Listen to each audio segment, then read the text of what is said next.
হিন্দুরা তোমরা আর কতদিন পালাবে? আর কতদিন এভাবে তোমরা পালিয়ে যাচ্ছ? সেই 1947 সালের পূর্বের থেকে তোমরা পালাচ্ছ। আর ইসলামের লাথি খেয়ে কতবার সহ্য করবে? তোমরা কেন প্রতিরোধ গড়ে তুলছো না? তোমাদের তো সমস্ত দেব দেবতা দেবীর হাতে মা দুর্গার আরাধনা করো, মা কালীর আরাধনা করো। মা কালীর হাতে, মা দুর্গার হাতে অস্ত্র রয়েছে, দেখতে পাচ্ছ, দশভুজা, 10 হাতে 10টি অস্ত্র। তোমরা কেন বাড়িতে তাহলে সোনা গয়না কিনে মজুত করে রাখছো? আর সেই সোনা গয়না চুরি করে লুট করে নিয়ে যাচ্ছে ওই ইসলামের ওই শান্তির দূতেরা। তোমরা কবে এটা বুঝবে? তোমরা কবে লোভ লালসা ছাড়বে? তোমরা যদি বাড়িতে গয়না সংরক্ষণের বদলে আজকে তোমরা যদি অস্ত্র সংরক্ষণ করে রাখতে, যদি বাড়িতে তরোয়ালি রাখতে, একটা তরোয়াল রাখতে, একটা অস্ত্র রাখতে, তাহলে কি তোমাদের এইভাবে মার খেতে হতো? তাহলে কি এই হরগোবিন্দ দাসের মতন, তার বাপ ছেলের মতন তাদের যেভাবে নৃশংসভাবে ওই বর্বররা কেটেছে, সেটা কি সহ্য করতে হতো? তাহলে কি ওই মায়েদেরকে এসে মুসলমানরা যেভাবে বলছে যে তোমরা নিজেদের ইজ্জত দিয়ে দাও, তোমাদের স্বামীদেরকে পুত্রদেরকে আমরা ছেড়ে দেব, তাহলে কি এই অপমান তোমাদের সহ্য করতে হতো মুখ বুঝে? তোমাদের চোখের সামনে তোমাদের সম্পত্তি লুট হচ্ছে, হিন্দু নারী ধর্ষিত হচ্ছে, হিন্দু মন্দির ভাঙছে, আর তোমরা এখনো পর্যন্ত বিভিন্ন রাজনৈতিক দলে ভাগ হয়ে রয়েছ, বিভক্ত হয়ে রয়েছ। কিন্তু অপরদিকে দেখো ওই ইসলামরা কি করছে, তারা এক হয়ে রয়েছে, ঐক্যবদ্ধ। তাদের কাছে কিন্তু সিপিএম শত্রু নয়, তৃণমূল শত্রু নয়। তাদের কাছে কিন্তু সিপিএম দেখছে না, তৃণমূল দেখছে না, কংগ্রেস দেখছে না, বিজেপি দেখছে না, কোনো দল দেখছে না। তারা দেখছে একমাত্র হিন্দু। তারা ঐক্যবদ্ধভাবে হিন্দুকে আঘাত আনছে।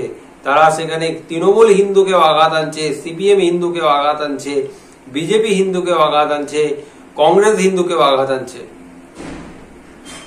সুতরাং সমস্ত রাজনৈতিক দলের কর্মীদের কাছে আহ্বান, তোমরা নিজের এলাকায় যারাই রাজনীতি করো না কেন, সমস্ত রাজনীতি ছেড়ে দিয়ে তোমরা হিন্দুর স্বার্থে ঐক্যবদ্ধভাবে প্রতিরোধ গড়ে তোলো। আর যদি আজকে প্রতিরোধ না করো, তাহলে এভাবেই তোমাদের আজকে বৈষ্ণবনগর, কালকে অন্য কোথাও, পরশু হয়তো ঝাড়খণ্ডে, তারপরের দিন হয়তো বিহারে, এভাবে পালাতে হবে। কতদিন তোমরা পালাবে? হে বাঙালি জাতি, তোমাদের তো অনেক দিব্য জ্ঞান আছে। কলকাতার বাবুরা, দেখছো কেমন লাগছে তোমাদের? তোমাদের তো অনেক দিব্য জ্ঞান আছে, কিন্তু আর কাণ্ডব জ্ঞান কবে হবে? তোমরা কি দেখতে পাচ্ছ না? তোমরা কি দেখতে পাচ্ছ না ওই কালো মেঘ জমেছে আকাশে? আর কবে?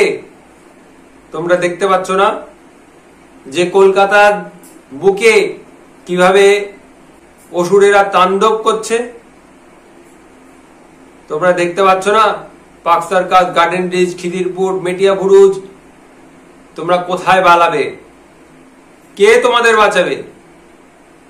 একমাত্র তোমাদের বাঁচাতে পারে ভগবান শ্রীকৃষ্ণের নীতি। ভগবান শ্রীকৃষ্ণের নীতি তোমাদের একমাত্র বাঁচাতে পারে। আর যদি তোমরা আজকে অস্ত্র না রাখো, হাতে অস্ত্র তুলে না নাও, প্রতিরোধ না করো, তাহলে তোমরা পালিয়েই যাবে। তোমরা খুব শিগগিরই এই বাংলা থেকে বাঙালির অস্তিত্ব বিপন্ন হয়ে যাবে। কি দোষ করেছিল? তোমরা কি দেখতে পাচ্ছ না? ওই মাত্র 6 দিনের ফুটফুটে শিশু, তার মা তাকে দুধ কিনে খাওয়াতে পারছে না, তার মা তাকে কোলে নিয়ে নৌকো পেরিয়ে রাতের অন্ধকারে ওই বৈষ্ণব নগরে গিয়ে মালদায় একটা স্কুলে আশ্রয় নিচ্ছে। তোমরা কলকাতার বাবুরা কতদিন চুপ করে থাকবে, আর কতদিন তোমরা এই ভিক্ষার বৃত্তি জীবনযাপন করবে? ছি ছি ছি, আর কবে, আর কবে? যদি আজকে তোমরা না জাগো তাহলে আর রক্ষে নেই। আগামী দিন তোমাদের বাংলা ছাড়াই হতে হবে।